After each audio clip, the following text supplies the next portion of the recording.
नमस्कार छात्रों, welcome back. एक बार आप सबका फिर से स्वागत है डी कोड एग्ज़ाम में। छात्रों, जैसा कि हम लोग पूरी जो क्रैश कोर्स की जो सीरीज़ चल रही है उसी के क्रम में आज हम जनरल साइंस का एक टॉपिक पढ़ेंगे, ठीक है, ख़ासतौर से भौतिक विज्ञान का। तो लेसन 37 यानी कि जो हमारा जो क्रमबद्ध अगर हम देखें सीक्वेंस में, तो ये 37वीं क्लास है जो हम लोग यहाँ पे आपको आज देंगे। तो आप सबसे एक हम्बल रिक्वेस्ट रहेगी, लास्ट तक आप क्लास ज़रूर करिए। लास्ट तक क्लास करेंगे तभी चीज़ें समझ में आएंगी। बहुत सारी ऐसे इंपॉर्टेंट पॉइंट हैं जो छात्रों छूट जाता है, ठीक। आने वाली हम जो है तो आपकी जो है कामना करते हैं कि आपके आने वाली जो परीक्षाएं हैं उसमें आप अच्छा और बेहतर करें, ऐसा करें कि जिसमें आप सफल हो जाएं। तो छात्रों, इसमें पेशेंस सबसे बड़ी चीज़ होती है। पेशेंस, अपना धैर्य को बनाए रखिएगा और जिस हिसाब से आप पढ़ाई करें उस हिसाब से अपनी कंटिन्यूटी को बनाए रखिएगा।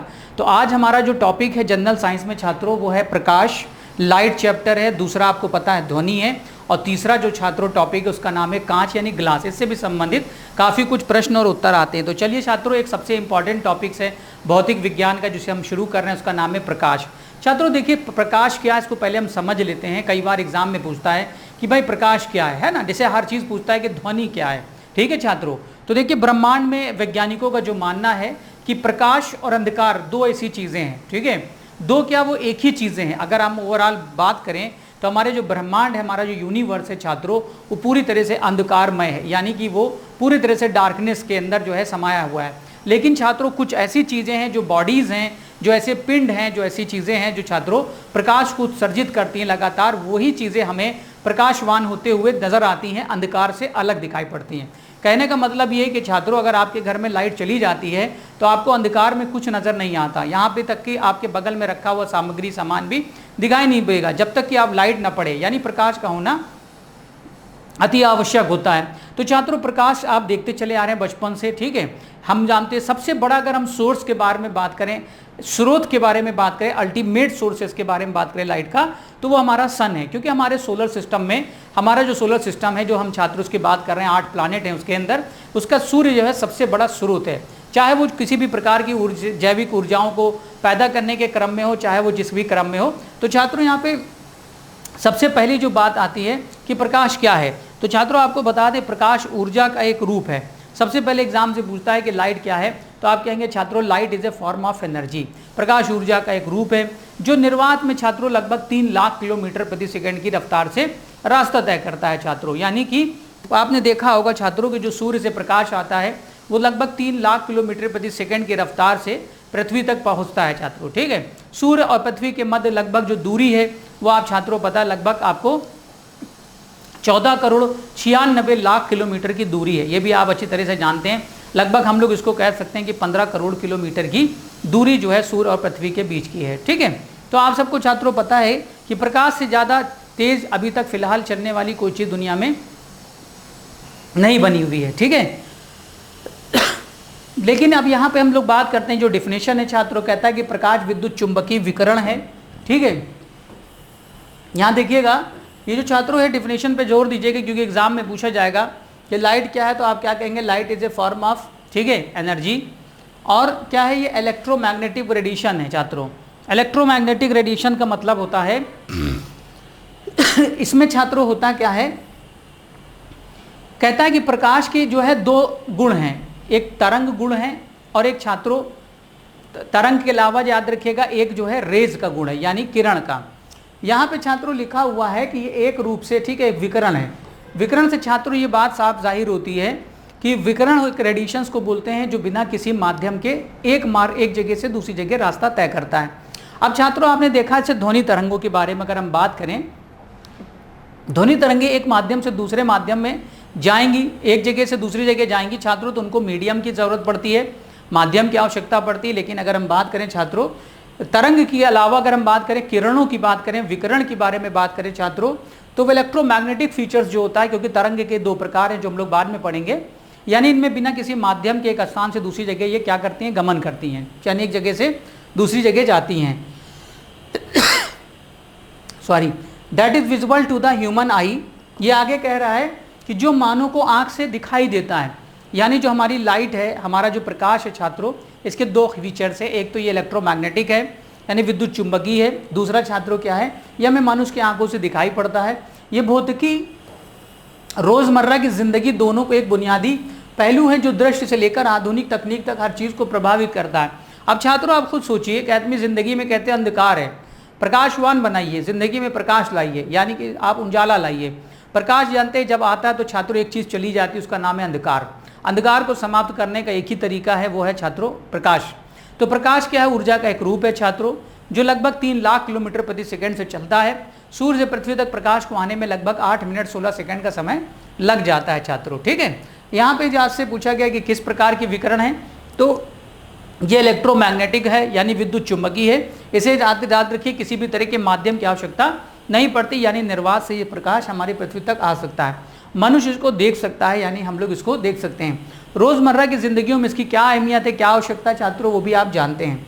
ठीक है छात्रों, अब आपकी बात सामने भी हम और भी बात कर रहे हैं। जो छात्रों हम लोग प्रकाश देखते हैं उसको हम लोग बोलते हैं व्हाइट लाइट, श्वेत प्रकाश। ध्यान दीजिएगा, श्वेत प्रकाश अन्य प्रकाशों से, क्योंकि प्रकाश के भी अलग अलग रंग होते हैं। यहाँ आप देख लीजिएगा छात्रों, आपने देखा होगा रेनबो के अंदर नीला प्रकाश, लाल प्रकाश, है ना छात्रों, आपने देखा होगा हरा प्रकाश, पीला प्रकाश, बैगनी प्रकाश। तो प्रकाश के भी कई अपने रंग होते हैं छात्रों। आखिर ये क्या चीज़ है जिसकी वजह से रंग भी अलग अलग हैं। लेकिन सूर्य से जो प्रकाश छात्रों आता है हम तक में, उसको हम लोग बोलते हैं श्वेत प्रकाश, या हम लोग बोलते हैं व्हाइट लाइट। वो क्या है? वो कम्बिनेशन ऑफ डिफरेंट कलर्स, यानी कई सारे रंगों का योगदान होता है उसके अंदर। कई सारे जब रंग मिलते हैं तो छात्रों वो सफ़ेद रंग का श्वेत प्रकाश हमको नजर आता है। अंदर जो है कई प्रकार के रंग छुपे होते हैं। जब आगे एनालिसिस किया गया, वैज्ञानिकों के द्वारा इसका अध्ययन किया गया, तो पता चला कि छात्रों एक स्पेक्ट्रम नजर आया।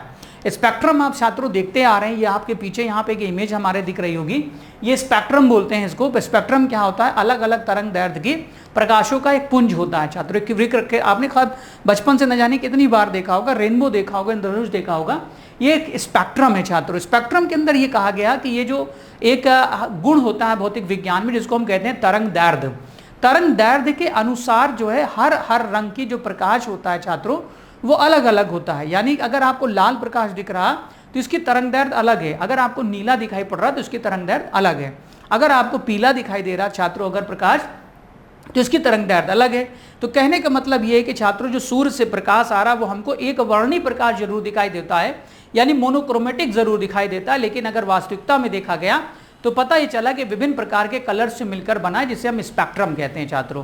स्पेक्ट्रम का एनालिसिस हम बाद में करेंगे। यहाँ पे ध्यान दीजिएगा छात्रों, ये सारा जो आप नीचे नंबरिंग देख रहे हैं, नैनोमीटर एन मीटर लिखा है, ये क्या है? इनकी तरंग दैर्ध्य है। यहाँ ऊपर आपको छात्रों एक स्पेक्ट्रम नजर आ रहा है, जो हमारा विजुअल लाइट होती है, यानी जिसको हम देख पाते हैं, उसका भी अपना एक क्या है? रेंज है, एक परास है। जो अक्सर सवाल एग्जाम में पूछा जाता है कि भाई जो मनुष्य जिस प्रकाश को देख सकता है वो दृश्य प्रकाश बोलते हैं हम लोग, उसको विजुअल स्पेक्ट्रम बोलते हैं छात्रों। वो लगभग जो है माना जाता है कि 3900 एंगस्ट्रॉम से लेकर छात्रों 7800 एंगस्ट्रॉम के मध्य में पाया जाता है। ये कई बार एग्जाम में सवाल आपके एग्जाम में पूछे गए हैं कई बार, कि 3900 एंगस्ट्रॉम से लेकर 7800 एंगस्ट्रॉम के मध्य में जो ये रेंज होती है छात्रों, इसको हम लोग बोलते हैं विजुअल स्पेक्ट्रम, या इसी को बोलते हैं दृश्य प्रकाश का स्पेक्ट्रम। यहाँ आप देख सकते हैं छात्रों, यानी कि ये इसको याद कर लीजिएगा, एग्जाम पूछेगा। हम लोग हर रंग के प्रकाश के स्पेक्ट्रम में, यानी स्पेक्ट्रम में हर रंग के प्रकाश को हम नहीं देख सकते, यानी हमारी एक रेंज है छात्रों जो मनुष्य की है। यहाँ आप देख रहे हैं छात्रों, सबसे छोटी जो तरंग दैर्ध्य होगी वो कॉस्मिक रेज है। कॉस्मिक के बाद फिर आप देखेंगे एक्स किरणों की है, एक्स के बाद अल्ट्रावायलेट का नंबर आता है, यूवी यानी आपने देखा होगा पराबैंगनी किरणों का, फिर उसके बाद इंफ्रारेड अवरक्त किरणें आता है, फिर छात्रों माइक्रोवेव, माइक्रोवेव के बाद आप देख सकते हैं छात्रों यहाँ रेडियो वेव रडार वाली आती है, फिर रेडियो के बाद ब्रॉडकास्टिंग, मीडियम वेव और शॉर्ट वेव वाला आपने सुना होगा। ये पूरा क्या है छात्रों एक स्पेक्ट्रम है। यहाँ पे खास तौर से विशेष ध्यान देने योग्य बात है, विजुअल स्पेक्ट्रम आपको ये नीचे वाले में दिखाई पड़ रहा है, ये हमारा है अल्ट्रावायलेट के ऊपर और इंफ्रारेड के नीचे जो है, इस तक हम लोग सिर्फ देख सकते हैं। तो छात्रों सवाल ये है कि प्रकाश क्या है, तो आप खूबियां याद रखें। प्रकाश एक विद्युत चुंबकीय तरंग है छात्रों, ठीक है। सबसे पहली चीज़ की किसी माध्यम में नहीं चलता है, यानी इसको किसी भी माध्यम में चल सकता है, मतलब माध्यम की आवश्यकता नहीं पड़ती, ठीक है। ये निर्वात में चल सकता है, वैक्यूम में चल सकता है, खाली स्थान पे चल सकता है। इसका प्रकाश जो है छात्रों जो चाल है वो लगभग 3 लाख किलोमीटर प्रति सेकंड है। सूर्य से पृथ्वी तक प्रकाश को आने में लगभग 8 मिनट छात्रों 16 सेकंड या 8 मिनट 19 सेकंड लग जाता है। जो हम प्रकाश को छात्रों देखते हैं वो श्वेत प्रकाश है। श्वेत प्रकाश याद रखिए, हमें विजिबल स्पेक्ट्रम यानी स्पेक्ट्रम की एक वेवलेंथ होती है 39 एंगस्ट्रॉम से लेकर हमारी तकरीबन 78 एंगस्ट्रॉम के बीच ही हम प्रकाश में मनुष्य उसको देख सकता है। अन्य जीव हैं जो उसके कम और उससे ज्यादा में देख सकते हैं। छात्रों स्पेक्ट्रम क्या चीज हमने आपसे बताया, विभिन्न प्रकार के जो है रंगों के जो प्रकाश होता है छात्रों, उनका जो सामूहिक संयोजन होता है उसी को हम लोग स्पेक्ट्रम कहते हैं। ये अपने अलग अलग तरंगदैर्ध्य के अनुसार छात्रों यहाँ पे दिखाई पड़ता है। आगे छात्रों प्रकाश जो है वो अलग अलग प्रकार की घटनाओं को अंजाम देता है जो कि हमारे परीक्षाओं में काफ़ी ज़्यादा संबंधित उससे प्रश्न और उत्तर आते हैं। छात्रों आपको बता दें कि आगे आने वाले जब ये वाला कोर्स आपका जैसे चलता रहेगा, जो हमारा साइंस जनरल साइंस के जो कोर्स क्लासेस पूरी होंगी तो आपको प्रैक्टिस भी करवा दी जाएगी। बहुत सारे क्वेश्चन होंगे पर डे, आपको 30-30 करके जो है क्वेश्चन करवा देंगे जिससे कि आपको प्रैक्टिस भी हो जाए। इससे आप परेशान न होइए। कई सारे छात्रों को ये कहना है कि भाई क्वेश्चन आंसर करा दिया करिए, तो छात्रों क्वेश्चन आंसर भी करवाएंगे, प्रैक्टिस करवाएंगे। पहले आप ये क्रैश कोर्स का पूरा जो है लाभ उठाएं। प्रकाश के गुण कहता है निर्वात में प्रकाश की गति लगभग छात्रों, निर्वात का मतलब होता है जहां कोई भी माध्यम ना हो, मीडियम ना हो, लगभग माना गया छात्रों 3 लाख किलोमीटर प्रति सेकंड या 3.10 जो है मीटर होता है। आगे छात्रों आपको यहाँ पे पता है कि 3 × 10 अगर 5 लिखा है तो ये किलोमीटर हो जाएगा, अगर छात्रों 10 हो जाएगा तो ये मीटर पर सेकंड हो जाएगा। देख लीजिएगा कहीं पे ज़्यादा सा गलती ना हो जाए कि ऑप्शन बहुत ज़्यादा क्लोज पूछे जाते हैं। अगला छात्रों स्पेक्ट्रम, प्रकाश में तरंग दैर्ध्य की एक श्रृंखला शामिल होती है जिसे विद्युत चुंबकीय स्पेक्ट्रम के रूप में जाना जाता है, जिसमें शामिल है रेडियो वेव, माइक्रोवेव, अवरक्त रेव। इससे कई सारे सवाल छात्रों अक्सर एग्जाम में पूछे जाते हैं, जैसे क्वेश्चन आंसर हम करवाएंगे आपको कि टीवी के रिमोट जो होता है छात्रों, आपने देखा होगा जो रिमोट होता है टीवी का है, एसी का है, आपका जो भी रिमोट होते हैं उसके अंदर जो है किस प्रकार के प्रकाश की तरंगों का इस्तेमाल किया जाता है। तो छात्रों आपका आंसर होना चाहिए अवरक्त किरणों का। ये देख लीजिए कि यहाँ लिखा हुआ है अवरक्त का मतलब होता है इंफ्रारेड सिग्नल के लिए। छात्रों आपसे पूछे थे माइक्रोवेव ओवन में, आप देखते हैं ओवन जो होता है, ठीक है छात्रों, जो खाना गर्म करता है माइक्रोवेव्स का इस्तेमाल करते हैं, उसके अंदर अलग अलग उनकी जो है क्या होती है तरंग दैर्ध्य होती है छात्रों, ये भी जानना जरूरी है अलग अलग। अब ये देखिए छात्रों आपको यहाँ नजर आ रहा, फिर से हम आपको बता दें गामा रेज जो होती है वो काफ़ी ज़्यादा घातक होती है, बहुत सूक्ष्म इनकी तरंग दैर्ध्य होती है। फिर इसके बाद जो नंबर आता है स्पेक्ट्रम में एक्सरे। कई बार छात्रों प्रश्न उत्तर जो एग्जाम में आते हैं वो आपको क्रम में लगाने के लिए आता है कि सबसे कम तरंग दैर्ध्य से सबसे अधिक तरंग दैर्ध्य की ओर क्रम लगाइए, असेंडिंग ऑर्डर, डिसेंडिंग ऑर्डर, आरोही क्रम, अवरोही क्रम। तो सबसे छोटी जो तरंग दैर्ध्य होती है यानी गामा रेज की, गामा के बाद छात्रों एक्सरे, एक्सरे के बाद अल्ट्रावायलेट, यूवी, यूवी के बाद विजिबल, विजिबल के बाद छात्रों इंफ्रारेड, वही रिमोट वाली, इंफ्रारेड के बाद माइक्रोवेव और रेडियो वेव। इसको याद कर लीजिएगा, अपना कोई कोड बना लीजिए। शुरुआत कॉस्मिक से करिए। कॉस्मिक किरणें जो है इतनी बारीक होती है, इतनी हल्की होती हैं कि वो पृथ्वी पर आती हैं, चली जाती हैं छात्रों, हमारे शरीर को भेद देती हैं, हमें पता भी नहीं चलेगा, लेकिन बहुत कम मात्रा में कॉस्मिक किरणें पृथ्वी तक पहुँचती हैं। कॉस्मिक के बाद गामा रेज, गामा के बाद छात्रों एक्सरेज, एक्सरे के बाद UV rays, visible spectrum, infrared, उसके बाद छात्रों माइक्रोवेव, ठीक है, उसके बाद आपको पता रेडियो वेव। तो छात्रों ये था स्पेक्ट्रम, हमने आपसे बता दिया। नेक्स्ट आपके सामने छात्रों विभिन्न सतहों पे परिवर्तन।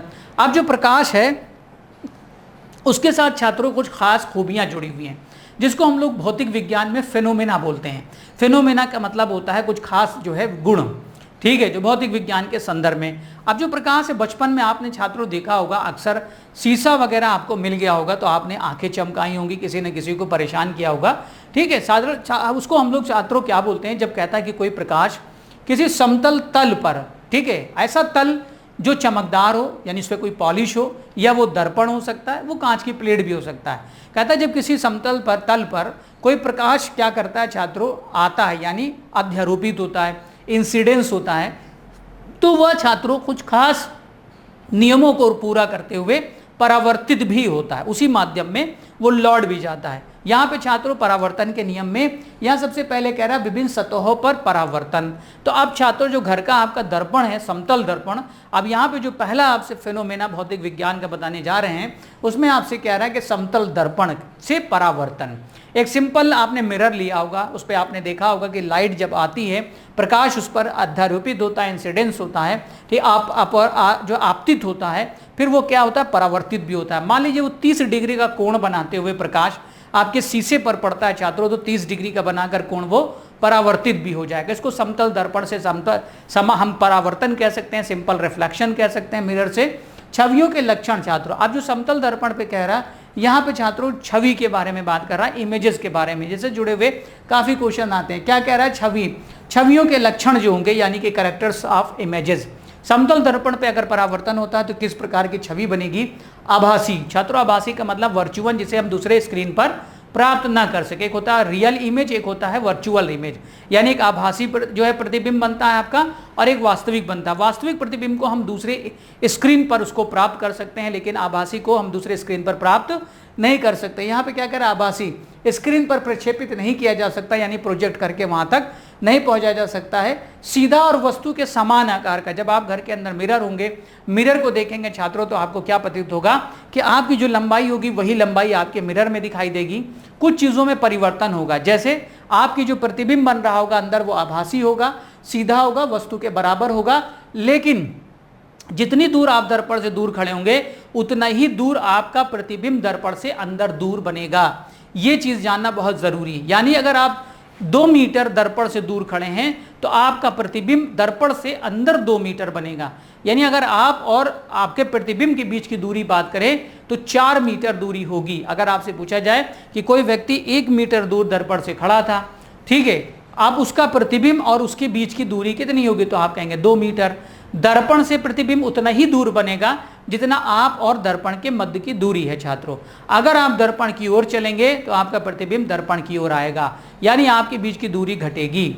अगर आप दर्पण से दूर जाएंगे तो आपका प्रतिबिंब दर्पण से दूर जाएगा। एक छात्रों और खूबी है जिसे हम लेटरल इन्वर्जन कहते हैं, ठीक है छात्रों, उसको हम लोग पार्थिवी विकर्ण भी बोल सकते हैं, ठीक है, जिसके अंदर क्या होता है कि आपका दायां जो होता है वो बाएं हो जाता है, यानी राइट आपका लेफ्ट हो जाएगा, लेफ्ट वाला राइट हो जाएगा, ठीक है, इसको लेटरल इन्वर्जन बोलते हैं। ये घटना घटती है किसके अंदर छात्रों?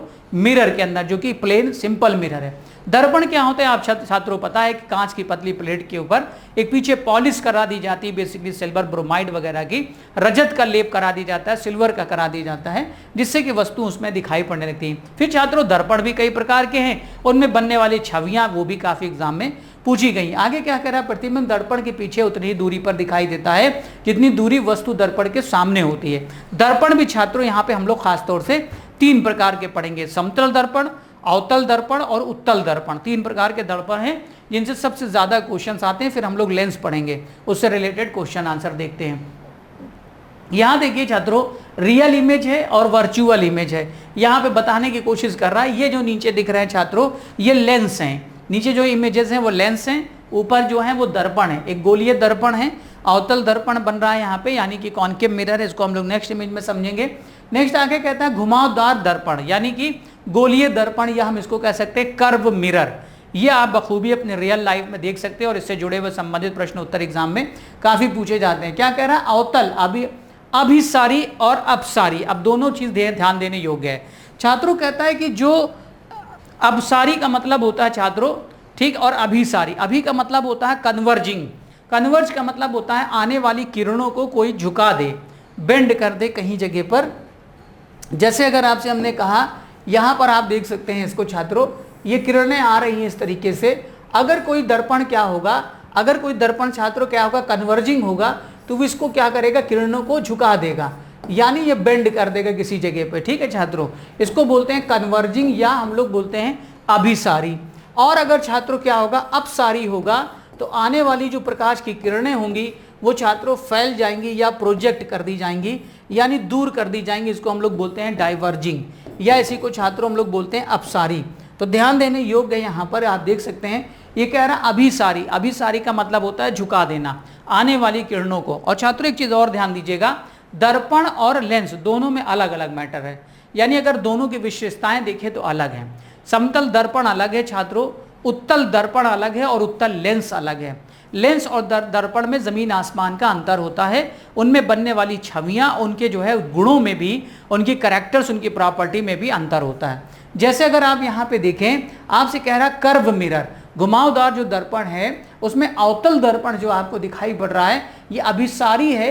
अगर ये उत्तल लेंस होता तो ये अपसारी हो जाता, यानी कह रहा है उल्टा, यहाँ पे क्या कह रहा है, अवतल है तो अभिसारी है, और यहाँ पे अगर उत्तल होता तो छात्रों ये अपसारी हो जाता, यानी कैन बी कॉनकेव कन्वर्जिंग, अगर ये मिरर है तो कन्वर्जिंग होगा, लेंस होगा तो छात्रों यहाँ पे डाइवर्जिंग, कॉन्वेक्स जो होगा वो यहाँ पे क्या होगा छात्रों, जो कॉन्वेक्स लेंस होता है वो कन्वर्जिंग होता है, जो कॉन्वेक्स मिरर होगा छात्रों वो डाइवर्जिंग होगा, यानी मिरर और लेंस में दोनों में उल्टा होता है। ये आप देख रहे हैं कॉन्वेक्स मिरर है, ये क्या कर रहा है, इसको जो है कन्वर्ज करना चाहिए था, अभिसारी बनना चाहिए, लेकिन ये अपसारी प्रकृति का हो जाएगा। ये कॉनकेव है, इसको अगर ये लेंस होता तो ये अपसारी होता, फैला देता, डाइवर्जिंग, लेकिन कॉनकेव मिरर जो है वो कन्वर्जिंग बन जाएगा। छात्रों याद रखिएगा, किरणों को झुकाने का काम करेगा, यानी लेंस और मिरर में जस्ट अपोजिट जो है फेनोमेना चलता है, इसमें ध्यान दीजिएगा। और छात्रों इनका बहुउपयोगी इस्तेमाल हो रहा है दुनिया में। प्रश्न सवाल एग्जाम दैनिक विज्ञान से संबंधित इसमें एग्जाम में पूछे भी जाते हैं, हम इन पे बात करेंगे छात्रों। अवतल दर्पण, अवतल दर्पण की प्रकृति जो होगी वो कैसी होगी, यहाँ पे हम आपको दिखा रहे हैं। अवतल दर्पण, ये देखिएगा छात्रों, ये अवतल दर्पण जो होगा इसके पीछे पॉलिश होगी, इसमें ये जो अवतल दर्पण होगा पीछे पॉलिश होगी, और जो छात्रों उत्तल दर्पण होगा वो उसके अंदर पॉलिश होगी। ये देखिए उत्तल दर्पण ये है और अवतल दर्पण ये, इसको हम लोग बोलते हैं कॉनकेव, कॉनकेव है छात्रों, और ये वाला क्या है, इसको छात्रों हम लोग कॉन्वेक्स बोलते हैं। ये उत्तल दर्पण है या अवतल है, यहाँ पे सामने क्या होगा आपके जो है ऑब्जेक्ट रखा होगा, यहाँ पे इसके सामने ऑब्जेक्ट होगा, इसको हम ओ बोल सकते हैं या हम वस्तु कह सकते हैं। ठीक है छात्रों, बस ध्यान दीजिएगा कि कर्व किधर होगा, कर्वेचर किधर होगा, पॉलिश किधर होगी, यानी जो चमकदार सतह होगी, धसी हुई अंदर की जो कर्व सतह होगी, वक्र सतह जो है अवतल दर्पण में आपके सामने होगी, और उत्तल दर्पण अगर होगा तो पॉलिश पीछे होगी और उभरी हुई जो सतह है वो आपकी तरफ होगी। बस इतना ध्यान दीजिएगा। अब छात्रों यहाँ पे जो आपसे बताने जा रहा है कि अवतल दर्पण ये क्या कह रहा है, परावर्तक सतह अंदर की ओर मुड़ती है, फोकस बिंदु के सापेक्ष वस्तु की स्थिति पर आधार पर वास्तविक आभासी छवियां बनती हैं। इसमें कई सारी अवस्थाएं हैं छात्रों, अगर 6 अवस्थाओं में देखें, कुछ ऐसी अवस्थाएं जहां पे वास्तविक छवियां बनती हैं, कुछ ऐसी जो है स्थितियां हैं जहां पर जो है रियल इमेजेस बनती हैं। टेलीस्कोप और शेविंग मिरर जैसे उपकरणों में उपयोग किया जाता है, वेरी वेरी इंपॉर्टेंट है छात्रों। अक्सर सवाल आता है एग्जाम में अक्सर एक सवाल आता है, आपने सुना भी होगा कि जो शेविंग मिरर होता है, दाढ़ी बनाने वाला शीशा जो होता है, उसमें आपने देखा बड़ा चेहरा दिखाई पड़ता है, वो कौन सा मिरर होता है, कौन सा दर्पण होता है, तो आप कहेंगे अवतल दर्पण, क्योंकि इसकी सबसे बड़ी विशेषता है कि इमेज का जो है छात्रों इलार्ज कर देता है, यानी बड़ा कर देता है। ठीक है छात्रों, अब और आपसे पूछा जाए कार की, बाइक की जो हांडी होती है, लाइट होती है, उसके अंदर भी इस दर्पण का इस्तेमाल किया जाता है। सोलर कुकर में भी छात्रों इसका इस्तेमाल किया जाता है। डेंटिस्ट मिरर जो होते हैं, अक्सर आपने सुना, जो दंत चिकित्सक होते हैं उनके अंदर भी दर्पण जो होता है वो अवतल दर्पण होता है छात्रों। तो ये था आपका कॉनकेव मिरर है, जिसके अंदर परिवर्तन के द्वारा जो है वे छवियां निर्मित होती हैं। आगे कह रहा है उत्तल दर्पण छात्रों, अगला है उसका नाम है उत्तल, यानी कॉन्वेक्स मिरर है, जैसा हमने आपको बताया कि देखिए पॉलिश अंदर होगी, जो कर्व होगा, चमकदार जो हिस्सा होगा वो आपके सामने होगा। इसमें कह रहा परावर्तक सतह बाहर की ओर मुड़ती, हमेशा आभासी, सीधी और छोटी छवियां बनती हैं। इस लाइन को मत भूलिएगा, क्योंकि कभी कभी जो है नेचर ऑफ इमेजेस एग्जाम में सवाल आता है कि प्रतिबिंबों की जो है क्या तरह की विशेषता होगी, तो ये आप बता पाएंगे कि क्या कह रहा, always virtual, upright and diminish. जो कॉन्वेक्स मिरर होगा, जो उत्तल दर्पण होगा, इसमें छात्रों क्या होगा, अपराइट का मतलब सीधी प्रतिबिंब बनेगा, वर्चुअल का मतलब आभासी बनेगा, इसे हम दूसरे स्क्रीन पर प्राप्त नहीं कर सकते, डिमिनिश का मतलब होता है धुंधला होगा या कमजोर बनेगा। लेकिन छात्रों अगर बता दें कि पहले वाले से ज़्यादा अगर हम बात करें कि इसका उपयोग जो है उपयोगी है, कारण क्या है, ये कि बड़ी दूर की स्थिति को करीब कर देता है। कार की, बाइक में, अब कार में, बाइक में आपने देखा होगा साइड मिरर, रेयर व्यू के लिए लगा हुआ दर्पण जो होता है, उसमें आपने देखा होगा कि लिखा भी रहता है छात्रों कि object in the mirror are closer than they appear, लिखा रहता है।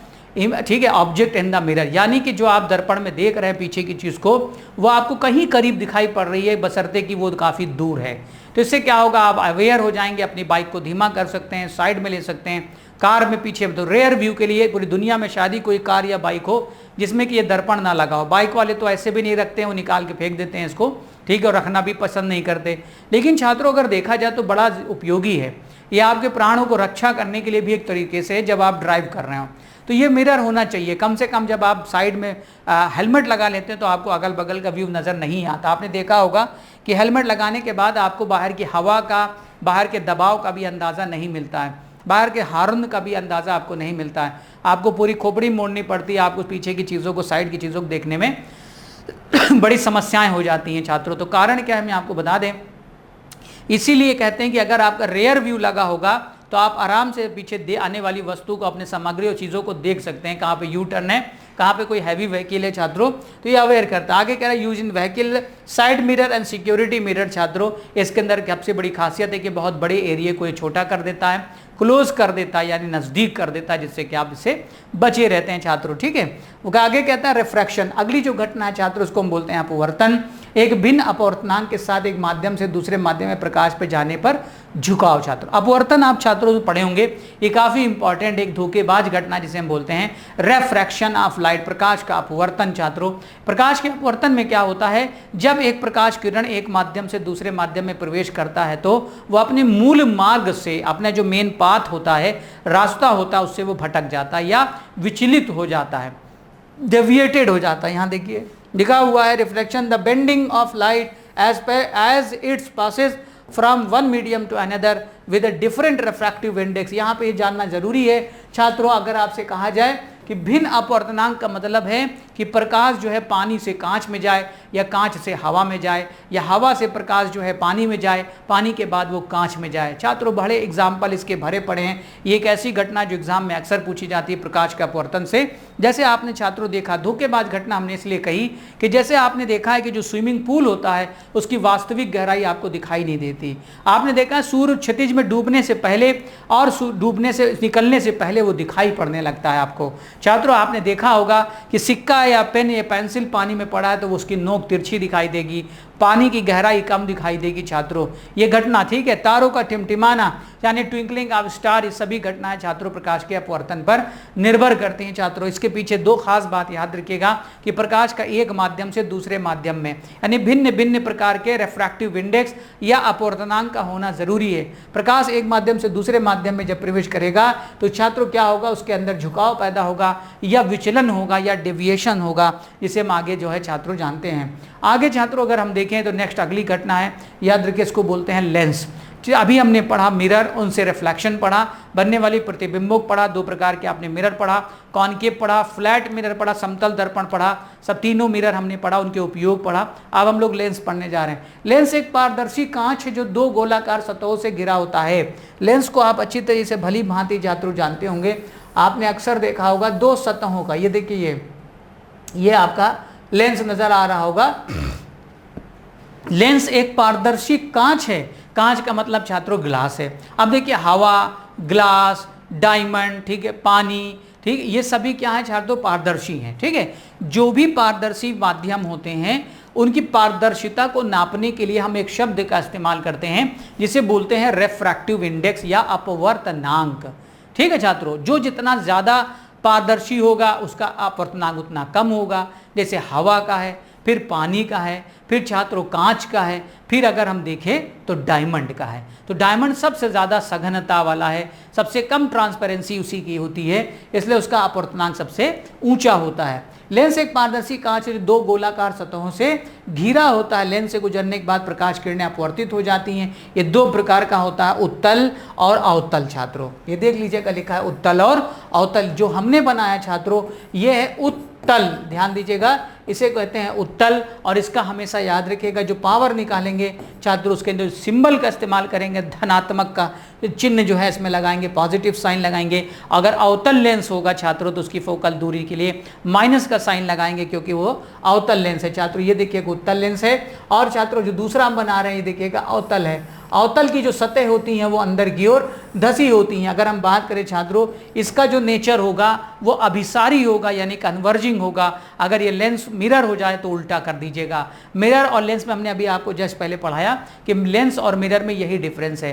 कोई अभिसारी है तो वो फिर यह अपसारी है, यानी कन्वर्जिंग डाइवर्जन हो जाएगा, डाइवर्जिंग कन्वर्जन हो जाएगा। तो ये क्या करेगा, आने वाली प्रकाश किरणों को छात्रों ये कन्वर्ज कर देगा। कन्वर्ज का मतलब होता है पहले ही झुका देगा, और ये क्या करेगा, आने वाली प्रकाश किरणों को प्रोजेक्ट कर देगा, फैला देगा। इसीलिए इसको बोलते हैं डाइवर्जिंग या अपसारी बोलते हैं। तो लेंस पढ़ रहे हैं छात्रों, मिरर नहीं, लेकिन कन्फ्यूजन काफ़ी है। देखिए भौतिक विज्ञान इतना आसान भी नहीं है, काफ़ी लोगों ने पढ़ा होगा, अच्छी तरीके से आपने पढ़ रखा है, लेकिन यहाँ पे हम आपको केवल सुपरफिशियल एक व्यू बता रहे हैं, ठीक है। अगर हम बात करें बहुत डेप्थ में जाने के लिए काफ़ी समय लगता है छात्रों इसको पढ़ने के लिए। तो यहाँ पे आपके सामने लेंस दो प्रकार के हैं, ये कांच के बने होते हैं, इनकी दो खास सतहें होती हैं, चाहे वो अंदर की ओर कर्व हो, चाहे बाहर की ओर जो है छात्रों उभरी हों। उभरी हुई सतहों को हम लोग बोलते हैं छात्रों इनको उत्तल लेंस, कॉन्वेक्स लेंस, और जो अंदर की ओर धसी हुई सतहें होती हैं छात्रों उसको हम लोग बोलते हैं कॉनकेव लेंस बोलते हैं। आगे कह रहा है उत्तल या अभिसारी, आप देख सकते हैं अभिसारी का मतलब होता है कन्वर्ज कर देना छात्रों। ये देख सकते हैं आने वाली जो प्रकाशिक किरणों को है ये क्या कर रहा है, यहाँ पे देखिए कन्वर्ज कर दे रहा। सबसे बड़ी चीज़ है कि ये कन्वर्ज कर दे रहा, ठीक है। यहाँ पे हम लोग देख लेते हैं, ये आप देख सकते हैं कन्वर्ज कर रहा है। ये एक धनात्मक लेंस है। धनात्मक का मतलब छात्रों हमने आपसे बताया प्लस का साइन लगेगा इसमें, ठीक है, प्लस का साइन, और वहाँ लगेगा माइनस का। क्या कह रहा है लेंस से, ये कह रहा है उत्तल लेंस मध्य में मोटे होते हैं। अगर आपसे कभी फीचर्स पूछे कि भाई कौन बीच में मोटा होगा, कौन बीच से पतला होगा, तो आप क्या कहेंगे, बीच से जो मोटा होगा, उभरा हुआ होगा, उत्तल होगा, धनात्मक का साइन लगे। लेंस से गुजरने वाले प्रकाश की किरणें एक दूसरे को करीब आ जाती हैं, वह अभिसरित हो जाती है, इसलिए इसे अभिसरण लेंस या कन्वर्जिंग लेंस बोलते हैं। आपके सामने छात्रों आने वाली पैरेलल जो लाइन थी प्रकाश की, जो किरणें थी, वो देखिए आपस में आके दूरियां उनके अंदर घट जाती हैं, एक याद रखिए फोकल पॉइंट पर इसको फोकस कर दिया जाता है, यानी प्रकाशिक बिंदु पर इसको कन्वर्ज करते हैं। आगे convex or converging lens, it is a positive lens छात्रों। Convex lens are the thicker in the middle, बीच में क्या होगा, मोटा होगा। अगला है अवतल या अपसारी। अगर छात्रों ये मिरर होता तो हम लोग इसका उल्टा बोलते हैं, तब हम लोग इसको बोलते हैं मिरर के अंदर कन्वर्जिंग बोलते हैं। लेकिन छात्रों ये लेंस है, फिर हम बता रहे हैं डायवर्जिंग है, आने वाली प्रकाशिक किरणों को ये फैला देगा। इसको एक ऋणात्मक लेंस बोलते हैं, नेगेटिव बोलेंगे।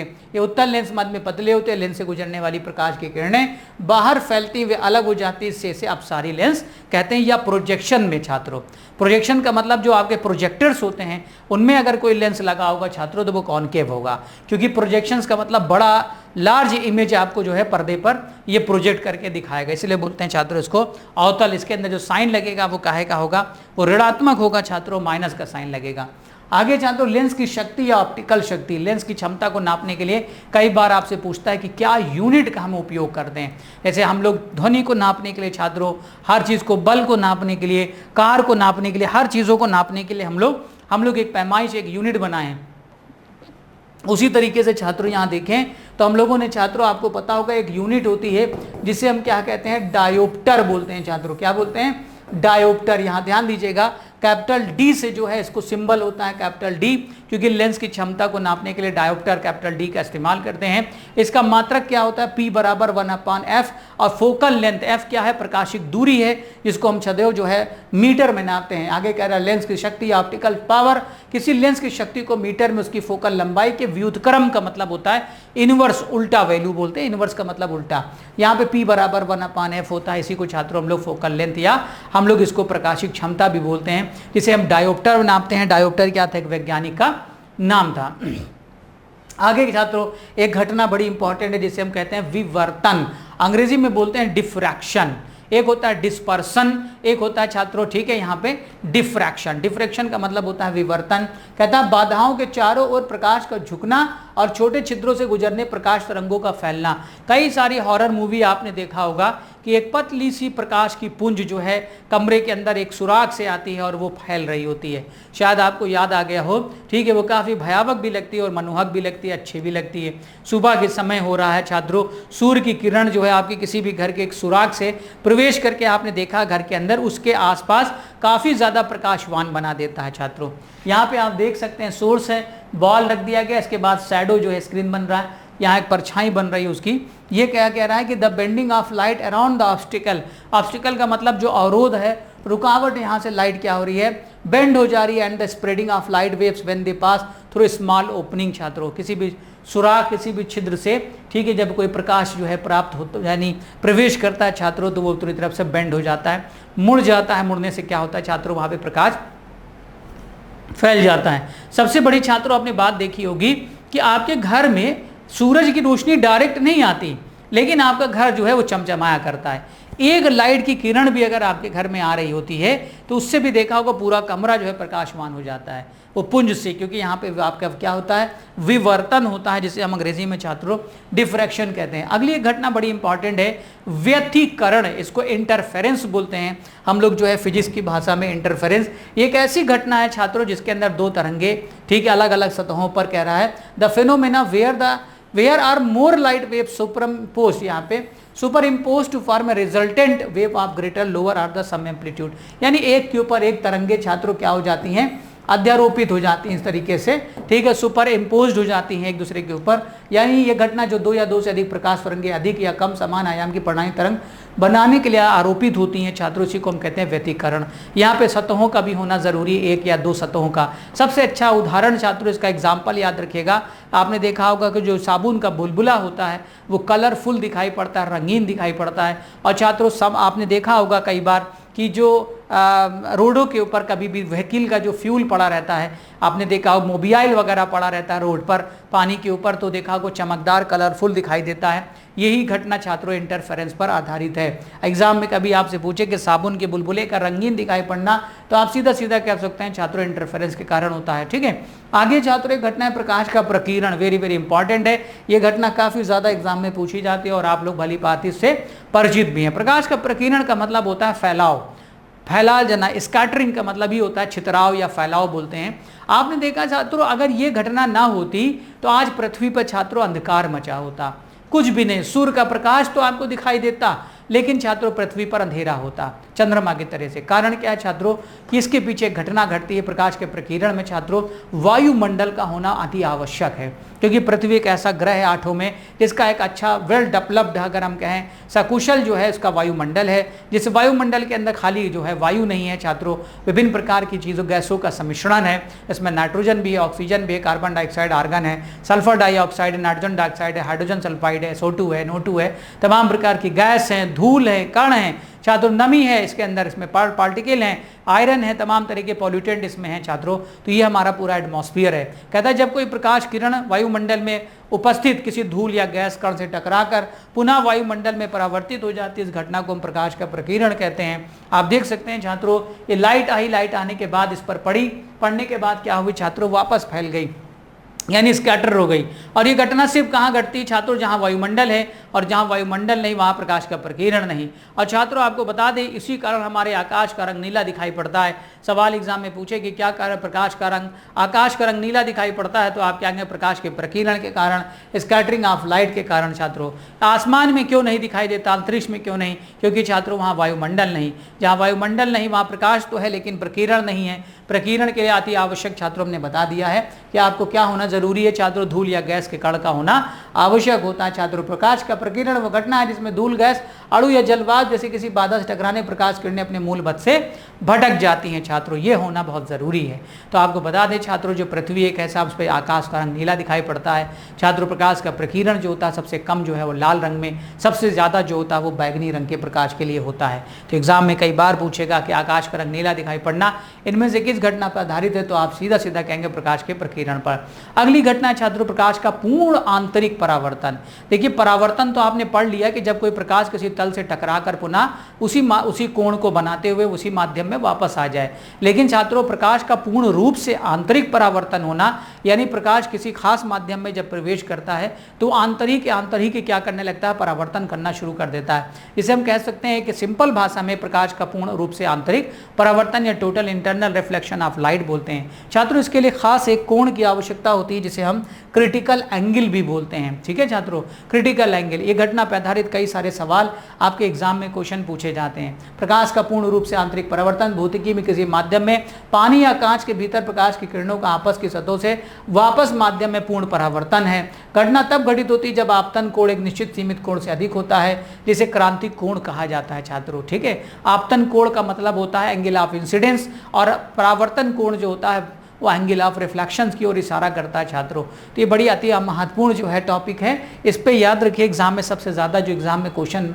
इसका जो उदाहरण पूछे जाते हैं वो ऑप्टिकल फाइबर से प्रकाशित तंतु है।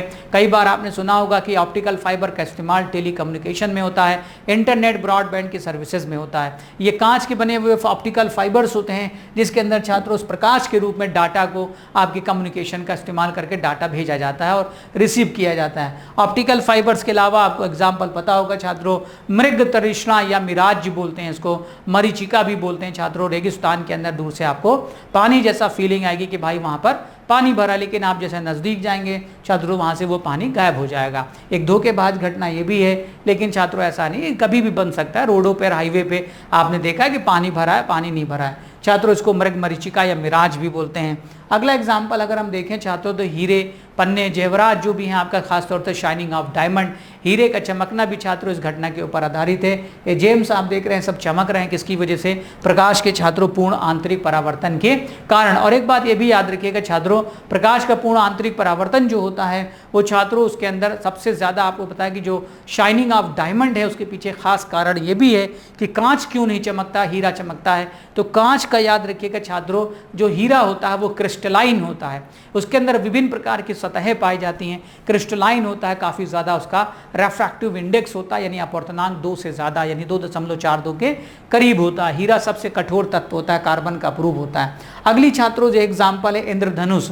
इंद्रधनुष का बनना वाकई जो है कई प्रकार की घटनाओं पर आधारित है, ये अकेली घटना नहीं है जिसके आधार पर जो है रेनबो बनता है, लेकिन रेनबो इंद्रधनुष के पीछे भी एक बड़ा कारण है प्रकाश का पूर्ण आंतरिक परावर्तन। पर इस रेनबो में खास तौर से ध्यान दीजिएगा, इसमें कंडीशन होना ज़रूरी है कि एक तरफ बादल हो, बारिश हो और एक तरफ सूरज भी निकला हो छात्रों। क्षितिज के अंदर आपको एक रेनबो दिखाई देगा, ठीक है छात्रों, उसको हम लोग बोलते हैं विबग्योर, या जो भी है आप जानते हैं विबग्योर में violet, indigo, blue, green, yellow, orange का।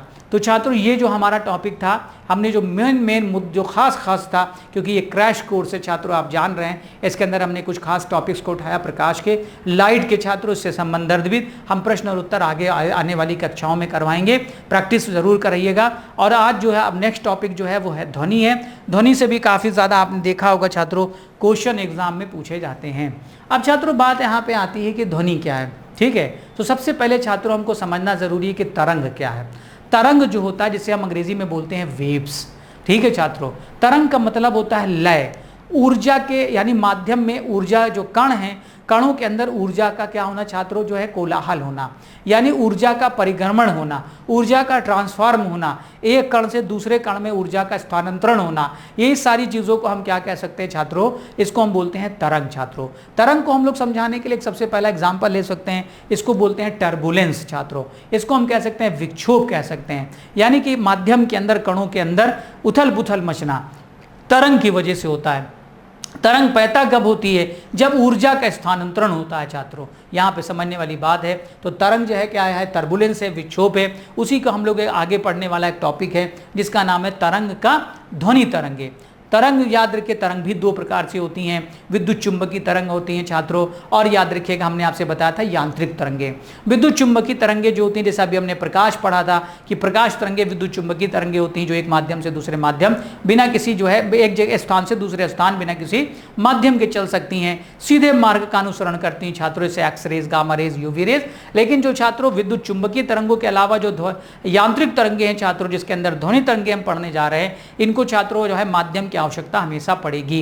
ये सॉलिड में, लिक्विड में, गैस में चल सकती हैं, लेकिन ये निर्वात में नहीं चल सकती। अगर आपसे कहे कि प्रकाश तरंगों में और ध्वनि तरंगों में सबसे बड़ा अंतर क्या है, तो आप क्या कहेंगे, प्रकाश तरंगे तो है माध्यम में चल सकती हैं, लेकिन ध्वनि तरंगे माध्यम में नहीं चल सकती। इनको सॉलिड, लिक्विड, गैस जैसे माध्यम की मीडियम्स की आवश्यकता पड़ती है। ध्वनि तरंग ध्वनि के स्रोत से दूर जाने वाली ऊर्जा के कारण होने वाली अशांति का तरीका है। ध्वनि तरंगे अनुदैर्ध्य तरंग होती हैं, यहाँ पे जो आपसे बता रहे हैं इसके ऊपर भी हम चर्चा करेंगे। अनुदैर्ध्य और अनुप्रस्थ चलने का जो तरीका होता है उस पर हम अध्ययन करेंगे। इसका मतलब यह है कि कणों के कंपन का प्रसार ऊर्जा तरंग प्रसार की दिशा के समानांतर होता है छात्रों, ठीक है। यानी आपने जो मोबाइल में देखा होगा वॉइस क्लिप जो खुलती है वो इस तरीके से कह रहा कि ये इस तरह से चलती हैं, यानी ये अनुदैर्ध्य तरंगों की विशेषता है। यानी ध्वनि तरंगे क्या हैं, वो अनुदैर्ध्य तरंगे हैं, अनुप्रस्थ नहीं।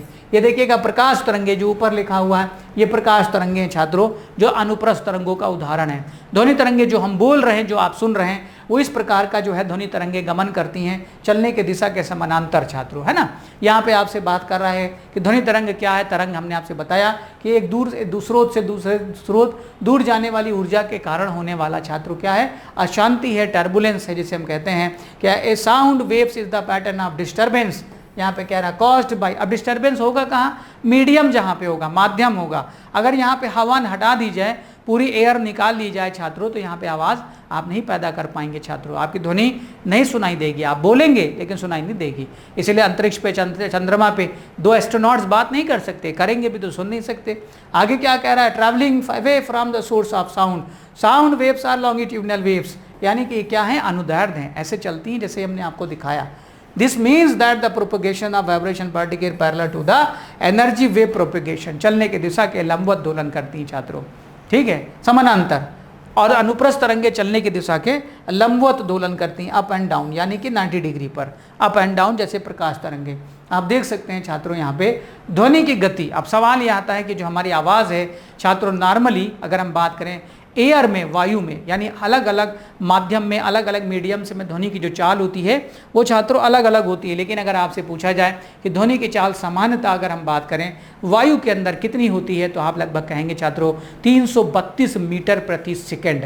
तापमान लगभग जो है 0 डिग्री होना चाहिए वायु का, तब लगभग हमारी आवाज़ 1 सेकंड के अंदर 332 मीटर का रास्ता तय करती है। अच्छा, सवाल तो ये है कि छात्रों प्रकाश किरणें 3 लाख किलोमीटर 1 सेकंड में रास्ता तय करती हैं, और ध्वनि तरंगे जो होती हैं छात्रों वो 1 सेकंड में सिर्फ 332 मीटर चलती हैं, यानी वो 1 किलोमीटर का 1/3 भाग चलती हैं। तो आपने देखा है कई बार एक सवाल आता है कि आकाशीय जो बिजली गिरती है, थंडर स्टॉर्म के बारे में आपने सुना होगा, जब बिजली कड़कती है तो आवाज़ आपको जो है बाद में सुनाई देती है, पहले आपको प्रकाश दिखाई देती है, उसकी गरज दिखाई देती है। तो ऐसा क्यों, तो आप बता सकते हैं छात्रों कि दोनों में ज़मीन आसमान का जो है चालों में अंतर है। यानी जो आकाशीय बिजली है छात्रों, उसकी चमक 3 लाख किलोमीटर प्रति सेकंड से चलती है, जो सबसे तेज होती है, और ध्वनि तरंगे मात्र 1 सेकंड में 332 मीटर चलती हैं, जो कि काफ़ी कम है छात्रों, यानी 3 सेकंड में लगभग 1 किलोमीटर की। तो ये है।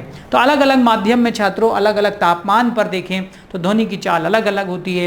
इसलिए सामान्यतः माना गया है कि 0 डिग्री एयर का जब तापमान होगा उस समय हमारी आवाज़ 332 मीटर का रास्ता तय करती है मात्र 1 सेकंड में।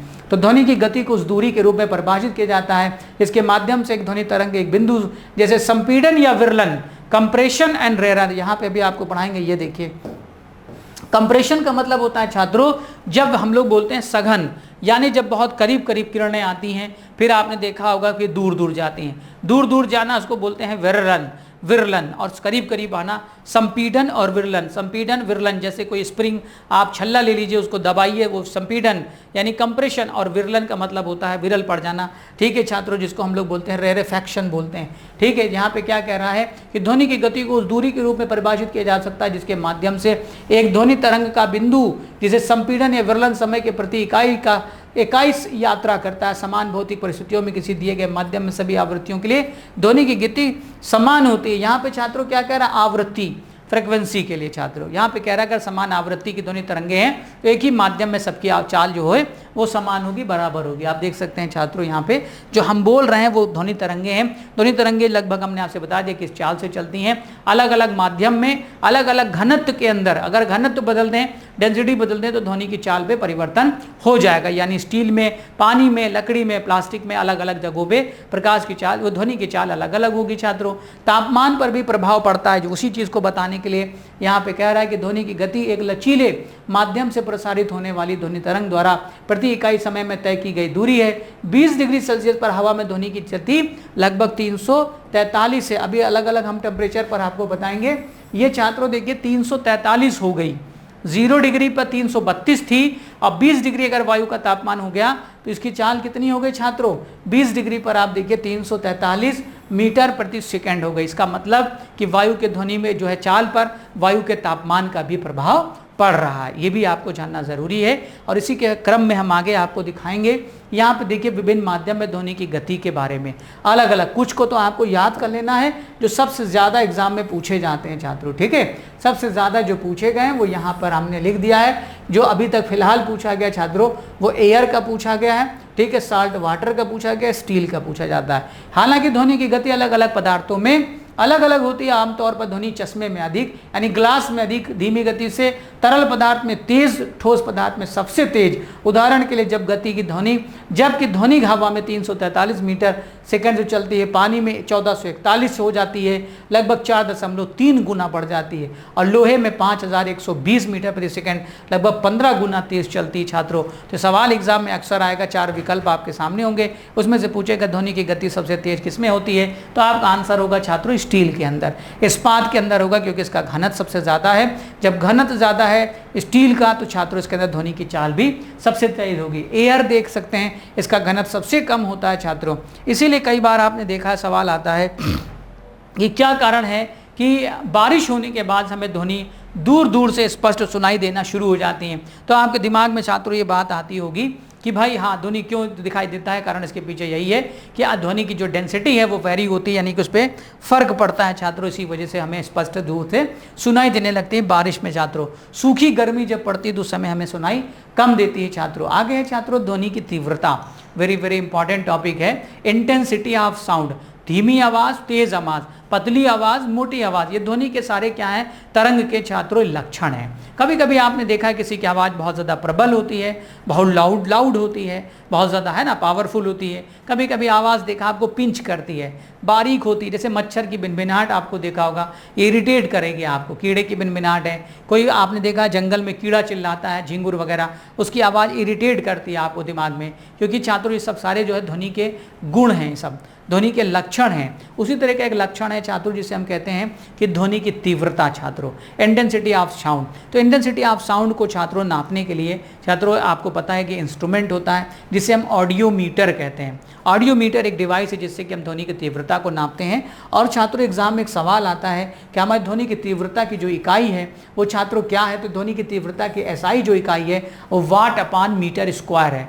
वाट अपान का मतलब होता है यानी कार्य बटे एरिया, ये है छात्रों आई। अगर हम बात करें यहाँ पे, ठीक है, यहाँ पे कार्य का मतलब होता है ये जो है छात्रों ये पी होगा, पी का मतलब होता है पावर को हम लोग छात्रों शक्ति को वाट में नापते हैं। तो पावर बटे जो है यहाँ पे अगर हम कहें शक्ति बटे क्षेत्रफल, ये ध्वनि की तीव्रता का मात्रक है जिसे हम वाट अपान मीटर स्क्वायर में नापते हैं। अब छात्रों डिपेंड करता है, जितना ज़्यादा एरिया होगा तीव्रता उतनी कम होगी, एरिया जितना कम है शक्ति उतना ज़्यादा जो है आपका तीव्रता होगी।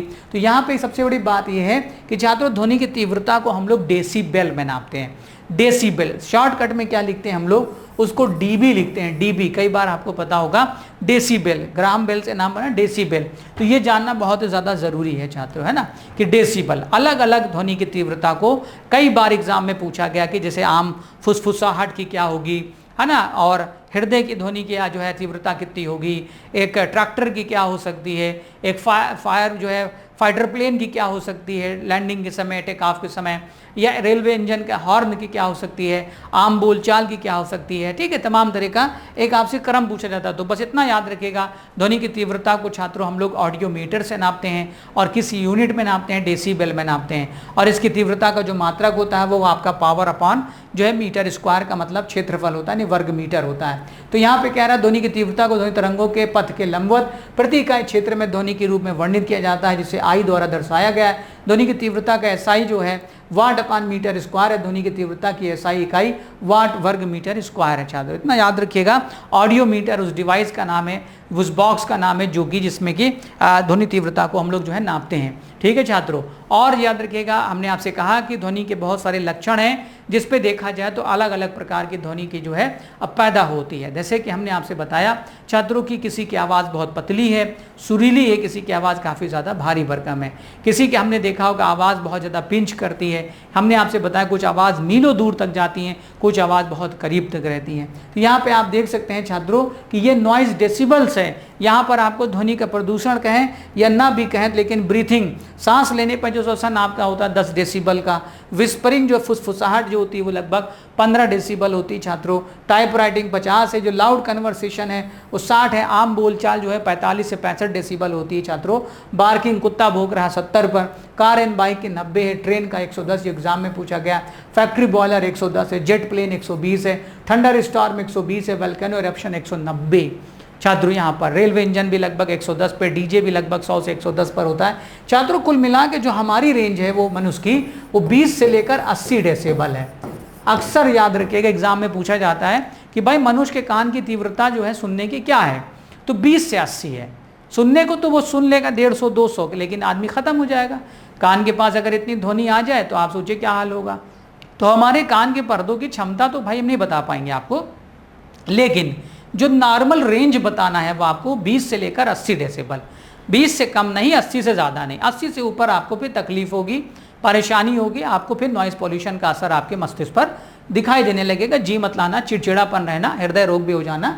20 से 80, 20 से कम नहीं, 80 से ज़्यादा नहीं, ये हमारी एक जनरल रेंज है। बीच का आ जाओ अगर 45 डेसिबल, 45 से 65 डेसिबल जो है वो हमारी आम बोलचाल जनरल टॉकिंग का होता है छात्रों, ये ध्यान दीजिएगा। ठीक, 80 के ऊपर जो होता है वो कोलाहल है, वो समस्याएं वहाँ पर शोरगुल की पैदा हो जाएंगी, वहाँ पर आपके लिए फिर परेशानी हो जाएगी। इसीलिए आपने देखा है कि शांत एरिया, इंडस्ट्रियल एरिया, वहाँ पर सब जगह पे एक पोल्यूशन बोर्ड होता है हर स्टेट्स के अंदर, वो आपके लिए एक नियामक तैयार करता है कि दिन के समय कितनी आवाज़, रात के समय क्षेत्रों वाले आवासीय क्षेत्रों में क्या आवाज़ होगी, ध्वनि प्रदूषण का क्या स्टैंडर्ड होना चाहिए। व्हीकल्स के अंदर भी जांच होती है कि भाई कौन सी पर्टिकुलर व्हीकल्स है जिसके अंदर पोल्यूशन का स्तर ज़्यादा है। तो सबसे पहला जो है नॉइज़ पोल्यूशन, जो साउंड पोल्यूशन, नॉइज़ पोल्यूशन, वो इसी से पैदा होता है। तो छात्रों यहाँ पे अलग अलग भिन्न भिन्न प्रकृति की, हमने आपसे कहा विभिन्न की ध्वनि तीव्रता है।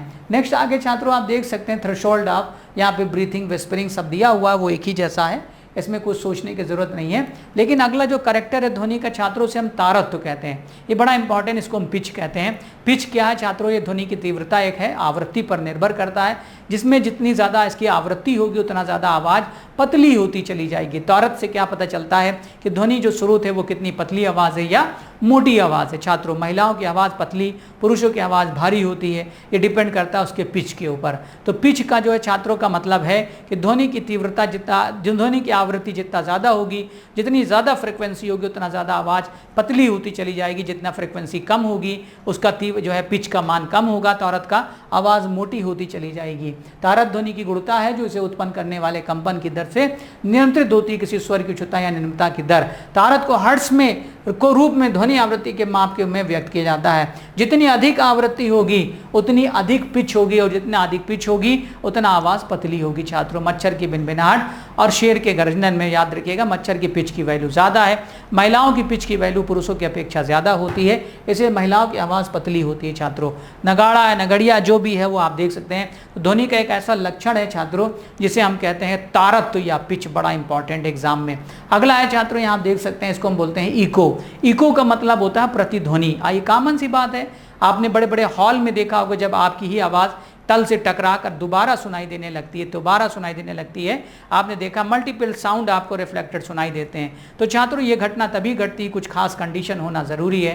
कहता है जब ध्वनि का स्रोत और परावर्तक तल जिससे ध्वनि टकरा कर वापस आनी है उसके मध्य लगभग 17 मीटर की दूरी होगी, तभी क्या है वो सामान्य रूप से प्रतिध्वनि सुन सकता है, या रिपीटेशन ऑफ साउंड या प्रतिध्वनि को सुनने के लिए कम से कम आप और आपके जो दीवार है जो जहाँ से ध्वनि तरंगे लौट कर वापस आएंगी आपके कान पर पड़ेंगी छात्रों, जिससे दो आवाज़ें पैदा होंगी या दो से ज़्यादा, उसके लिए 17 मीटर या 16.6 मीटर की दूरी होना आवश्यक होता है छात्रों। तो इको बनना, इको का मतलब होता है रिपीटेशन ऑफ साउंड, प्रतिध्वनि। इस घटना को प्रतिध्वनि कहा जाता है, इसकी उत्पत्ति ग्रीक इको से हुई है।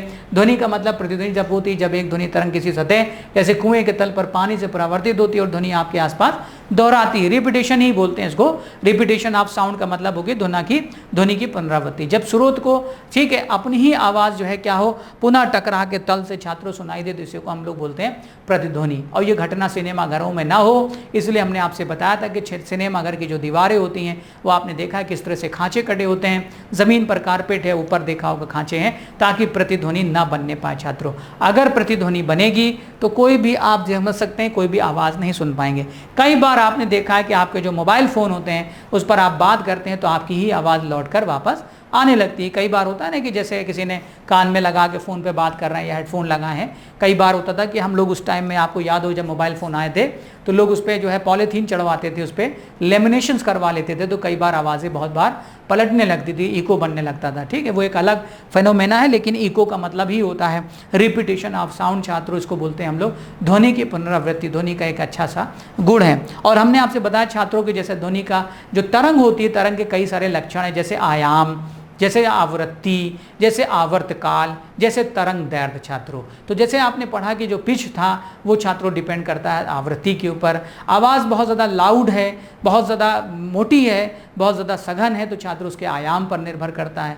छात्रों अगर हमने आपसे बताया जैसे आवर्तकाल है, आवृत्ति भी छात्रों बड़ी इंपॉर्टेंट है, इसको हम लोग हर्ट्स में नापते हैं, यानी फ्रिक्वेंसी एग्जाम में अक्सर पूछता है कि आवृत्ति का मात्रक क्या है छात्रों, फ्रिक्वेंसी का मात्रक क्या है, तो आप छात्रों कहेंगे जो है हर्ट्स है, HERTZ है, हर्ट्स है। ठीक है छात्रों, यहाँ पे आगे अगर हम लोग बढ़ते हैं आप देख सकते हैं प्रतिध्वनि, तो ये जो देख रहे हैं वॉल ऑफ रिफ्लेक्टिंग, ये जो है इसके बीच में कम से कम छात्रों 17 मीटर की दूरी होना चाहिए। अगर 16.6 या 17 मीटर की दूरी है तभी आप प्रतिध्वनि सुन पाएंगे, अच्छी प्रतिध्वनि। ऐसे तो आवाज़ काफ़ी गूंजने लगती है, आप हॉल में जाते हैं तो आवाज़ गूंजती है, लेकिन प्रतिध्वनि क्लियर कट अपनी आवाज़ को दोबारा सुनने के लिए छात्रों क्या करना है कि आप और आपके परावर्तक तल के मध्य कम से कम 17 मीटर की दूरी छात्रों होना अति आवश्यक है।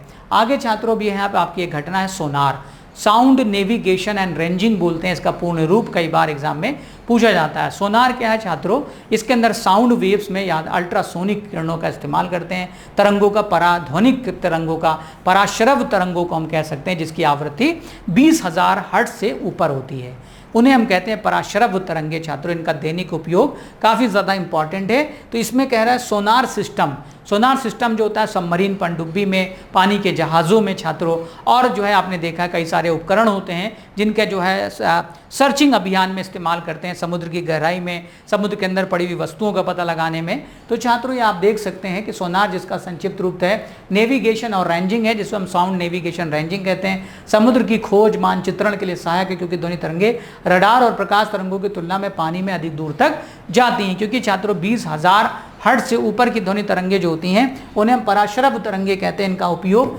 छात्रों हम लोग सोनार सिस्टम में करते हैं, और सोनार का इस्तेमाल आपको पता ही है। बहुत सारे जीव जंतु हैं, डॉल्फिन वगैरह भी, ये भी अपने सोनार सिस्टम छोड़ के अपने जीव जंतुओं को, मछलियों को पकड़ लेती हैं, कहाँ पे इनका भोजन है इससे पता करती हैं। तो बहुत सारे, जैसे आपने सोनार सिस्टम का देखा होगा छात्रों, इस्तेमाल चमगादड़ भी करता है, रात में उड़ते हुए अपने उड़ते हुए शिकार को, परिंदों को पकड़ लेता है। तो साउंड नेविगेशन एंड रेंजिंग जो है काफ़ी ज़्यादा इंपॉर्टेंट रहा है। आगे छात्रों जो हमारा एक टॉपिक है वो है कांच, तीसरा लास्ट टॉपिक है कांच, ग्लास। छात्रों ग्लास क्या है, कांच क्या है, इसको हम कहते हैं छात्रों अति शीतित जो है द्रव है ये, यानी कि सुपर कूल्ड लिक्विड है। बस सिंपल सी एक डेफिनेशन है, इसको बस इतना जाने। कांच के विभिन्न प्रकार हैं छात्रों, बहुत सारे प्रकार हैं, डिफरेंट टाइप के हैं, लेकिन हम इतना जान लें कि कांच जो होता है छात्रों वो सुपर कूल्ड लिक्विड होता है। ये एक मिश्रण है जिसमें हिमांक बिंदु का कोई निश्चित क्वथनांक नहीं होता, यानी कि अलग अलग कांच को देखा होगा, अलग अलग टेम्परेचर पे जो है छात्रों वो पिघल जाते हैं। अलग अलग प्रकार के, अलग अलग रंग के छात्रों, विभिन्न प्रकार की सिचुएशंस में, अवस्थाओं में कांच का जो उपयोग करते हैं, कहीं बोतल में, कहीं चश्मे के अंदर, कहीं आपने खिड़कियों में, कहीं बुलेट प्रूफ कांच की जो है आपके कार में, व्हीकल्स में विंडशील्ड बनाई जाती है, हवाई जहाज के अंदर आपने देखा, कहीं फ्लास्क में, कहीं थर्मस में छात्रों अलग अलग प्रकार के कांच, कहीं आपके बल्ब में लगा, ट्यूबलाइट में लगा, तो कांच के विभिन्न प्रकार के रूप हो सकते हैं। आगे क्या करें, इसे अतिशीतित द्रव भी कहते हैं, जो वेरी वेरी इंपॉर्टेंट है, इसको याद रखिएगा कि कांच की जो परिभाषा है, कांच में अलग अलग मटेरियल अलग अलग तापमान पे बनाए, कांच की ड्यूरेबिलिटी बढ़ाने के लिए अलग अलग पदार्थों को उसमें मिलाया जाता है। कांच बनाने के लिए छात्रों कई प्रकार की सामग्रियों का उपयोग करते हैं। कुल मिला के क्या है, ये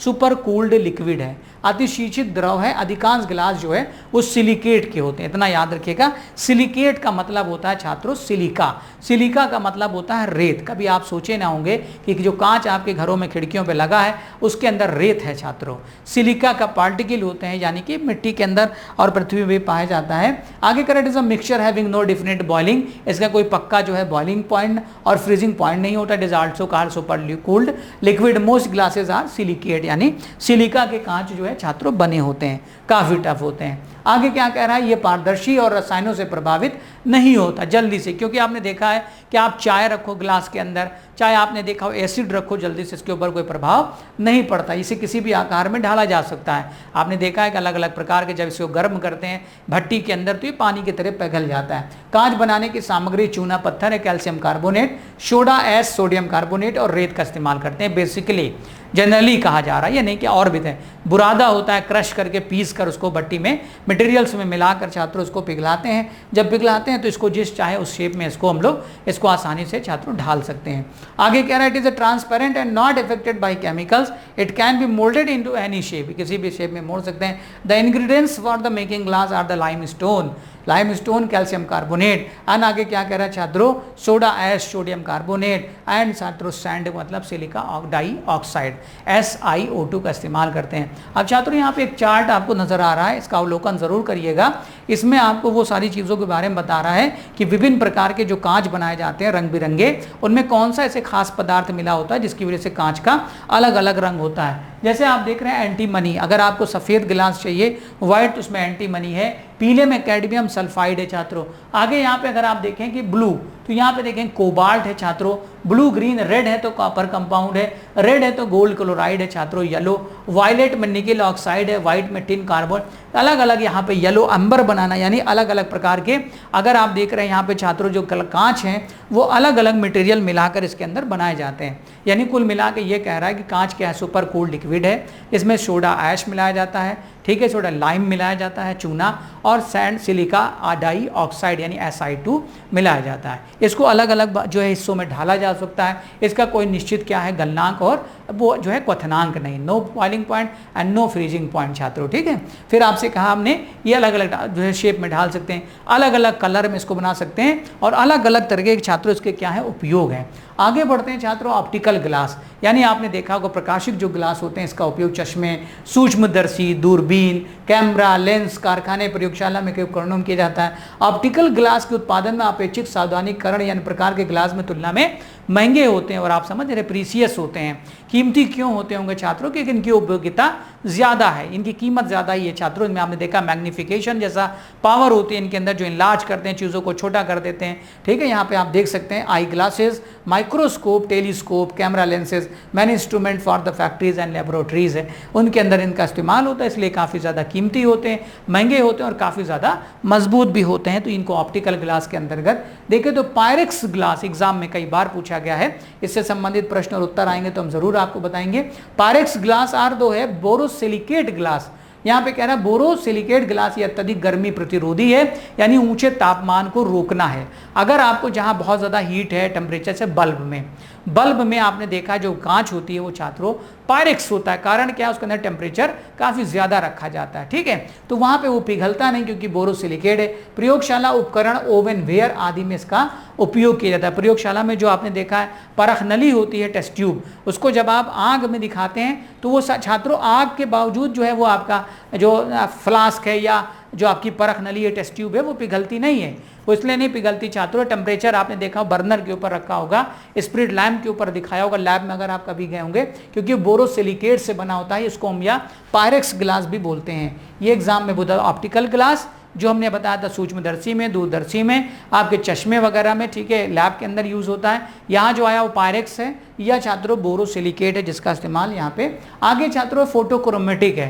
फोटोक्रोमेटिक का मतलब होता है प्रकाश, क्रोम का मतलब होता है रंग, प्रकाश पड़ने पर रंग में बदल जाना। ये इसका इस्तेमाल आप बखूबी अपनी ज़िंदगी में जीवन में कर चुके हैं या कर रहे हैं। आपने देखा है चश्मे वगैरह जो प्रकाश सूर्य का पड़ने पर जितनी तीव्रता का प्रकाश पड़ेगा उसका रंग डार्क होता जाएगा। फिर आप जैसे उछले प्रकाश में आते हैं, कम लाइट में आते हैं, तो फिर से वो वापस अपने रंग में पहुंच जाता है।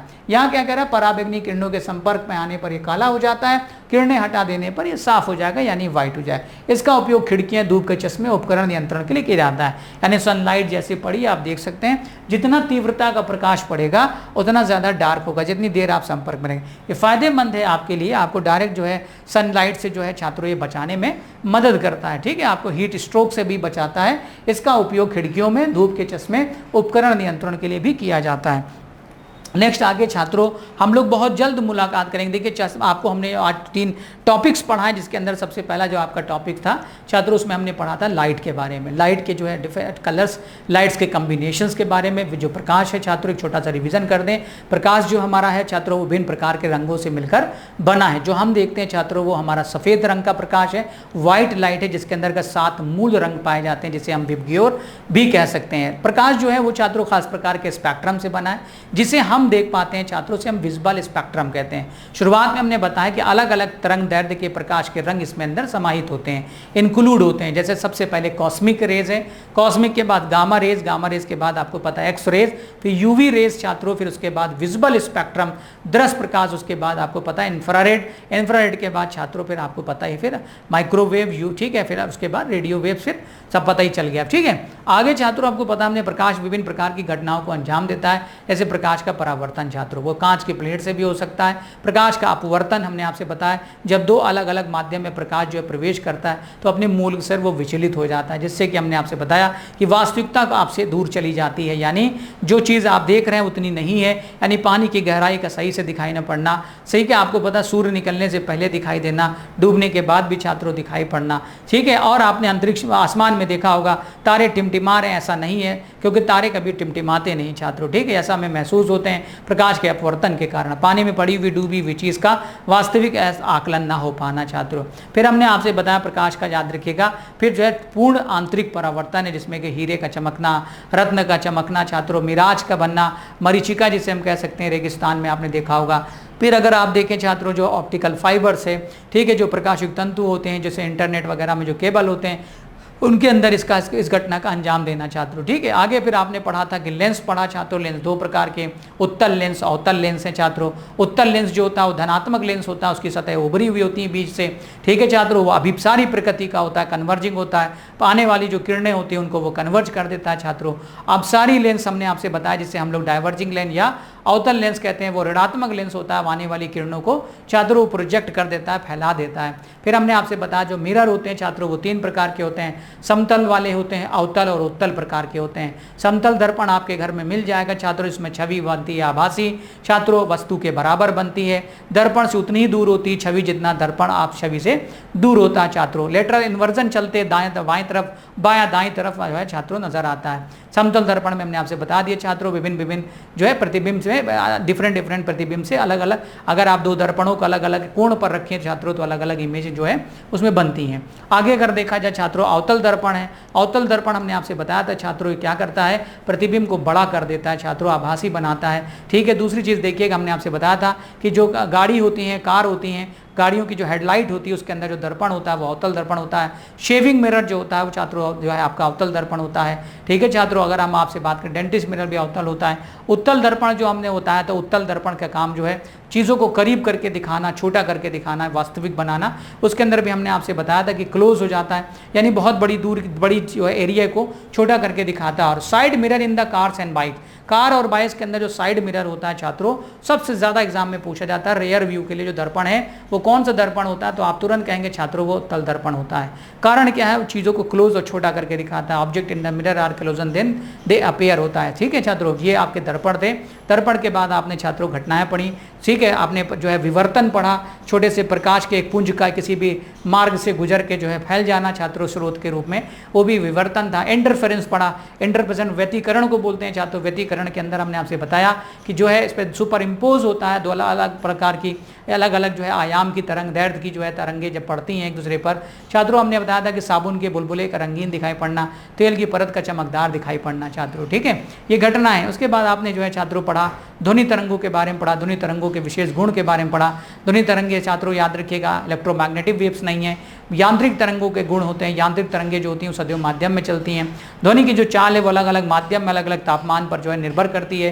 ध्वनि की चाल लगभग 332 मीटर प्रति सेकंड चलती है जब वो 0 डिग्री पर होती है छात्रों। हमने आपसे बताया छात्रों उसके अंदर कुछ खास ऐसी घटना है, जैसे आपको डेसिबल पूछेगा क्या है, ध्वनि की तीव्रता को नापने के लिए। ध्वनि की तीव्रता हम कितने से कितने तक को सुन सकता है, मनुष्य 20 डेसिबल से लेकर 80 डेसिबल तक। ध्वनि की तीव्रता को नापने का उपकरण जो है वो छात्रों ऑडियोमीटर होता है, यूनिट का नाम है डेसिबल होता है छात्रों। तीव्रता का मात्रक हमने आपसे बताया था वाट अपान मीटर स्क्वायर होता है छात्रों। आगे हमने आपसे बताया कि फिर ध्वनि के जो है अलग अलग माध्यम में ध्वनि की चालें जो है अलग अलग प्रकार की होती हैं। तारत तो आपने पढ़ा, तारत जो होता है पिच बोलते हैं। तारत जो है निर्भर करता है आवृत्ति के ऊपर छात्रों, इससे जितना ज़्यादा होगा आवाज़ उतनी पतली होगी, जितना ज़्यादा छात्रों तारत कम होगा उतनी आवाज़ मोटी होगी। अगला घटना थी छात्रों इको, हमने कहा प्रतिध्वनि, जब किसी स्रोत को जो है अपनी आवाज़ टकरा कर किसी तल से दोबारा सुनाई दे, लड़ कर टकराए तो छात्रों इसको हम लोग प्रतिध्वनि या हम लोग इको बोलते हैं छात्रों। इको सुनने के लिए स्रोत और परावर्तक तल के मध्य कम से कम 17 मीटर की दूरी होना अनिवार्य है छात्रों। ध्वनि के विभिन्न प्रकार के गुण हैं, आवृत्ति को हर्ट्ज में नापते हैं छात्रों। आयाम होता है, उसके अंदर तरंगदैर्घ्य होता है। फिर आगे छात्रों आपने कांच पढ़ा, कांच क्या सुपर कूल्ड लिक्विड है, ठीक है। इसके अंदर सिलिका वगैरह मिलाया जाता है, कैल्शियम कार्बोनेट मिलाया जाता है, सोडियम कार्बोनेट वगैरह मिलाकर इसको तैयार करते हैं। अलग अलग पदार्थ पर अलग अलग रंग के कांच तैयार होते हैं, ठीक है छात्रों। पायरस ग्लास, फ्लिंट ग्लास, क्रूक जो है ग्लास आपने देखा होगा, ऑप्टिकल ग्लास, ठीक है। तमाम तरह के ग्लास होते हैं, अलग अलग उपयोग के अनुसार अलग अलग जो है जरूरत के आधार पर इनकी जो है छात्रों इनकी क्वालिटी बनाई जाती है छात्रों, ठीक है। इनका न तो कोई निश्चित जो है गलनांक है, ना तो इनका हिमांक है। अलग अलग जगह अलग अलग ग्लास अलग अलग तापमान पर पिघलते हैं छात्रों। इनको किसी भी जो है शेप में ढाला जा सकता है, मोल्डेड किया जा सकता है। कुल मिला के अतिशीषित द्रव होते हैं छात्रों। तो उम्मीद है कि छात्रों आपको काफ़ी चीज़ें यहाँ पे आज समझ में आई हो। तो और बहुत जल्द हम लोग मुलाकात करेंगे, नेक्स्ट क्लास के अंदर है।